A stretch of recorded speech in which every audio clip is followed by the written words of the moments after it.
Hello, everybody. Welcome back. Today, we're going to talk about caching. It's a very interesting software engineering topic. Now, let's make it easy to understand.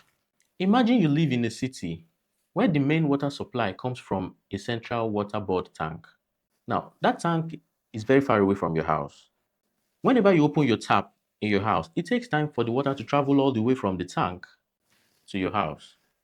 Now, this means if you want to drink water, you may have to wait before it finally arrives and comes out from your tap, right?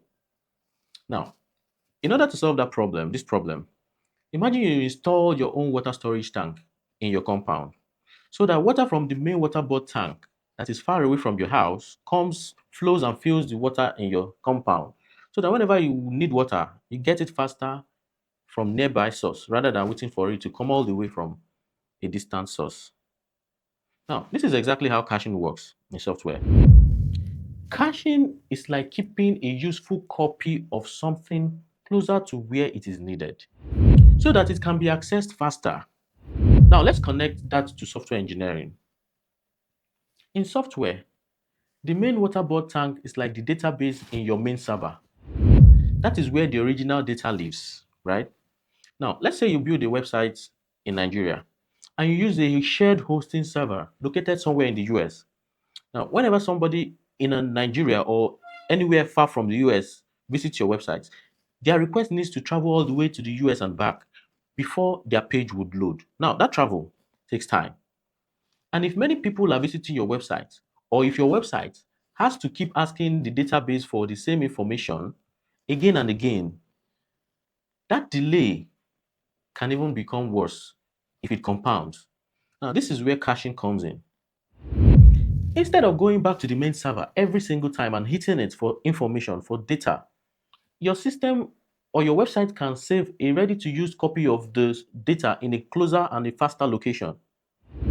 So that the next time somebody asks for that same data, your system quickly serves the saved copy to the user instead of traveling all the way and back to the server in the US.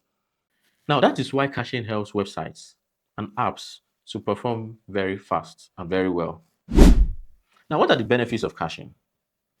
Number one, speed. Caching makes your website or your app to load faster. And this is very important because users are usually often impatient. Now, if your website takes too long to load, many people may just exit. Number two is better performance. Caching reduces the amount of work your server has to do because your server does not need to process every request from users. Number three is scalability. With caching, your system can handle more users at the same time without your server having any issues. Then number four is cost reduction. Because the server and the database are doing less repeated work, you may spend less on infrastructure and data processing.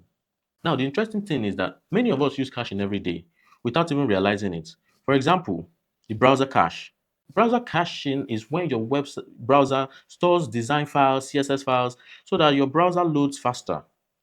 Now, app or application cache is when your mobile app stores recent data on your phone so that it can always load faster. Now, we have the CDN cache, and this is when services like Cloudflare, for example, keeps copies of your website content closer to the users in different locations in different countries. Then there is a database cache.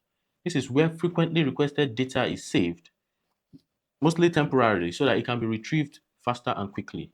Now, caching is not perfect. One major downside is what we call stale data. Now, stale data happens when the original data has changed in the main server, but the local copy that you have has not been updated.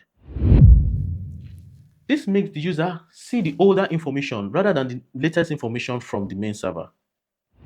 For example, if your main database has been updated and your cache is still holding an older version, then there is a mismatch. That is why engineers need to be careful about how they design a caching system because it is not all about only about speed. It is also making sure that the data stays fresh and accurate. So in simple terms, caching means temporarily storing frequently used data in a faster place so that it can be accessed more quickly later on. So if you want your software to be faster, reduce server workload, and perform more efficiently, caching is one of the techniques to use basically. Now, that being said, you also need to manage caching properly so that users don't get outdated information. Now, that is the basic idea of software engineering. If you found this information helpful, please share this video and let us know if you've implemented caching, if you ran into any issues implementing caching.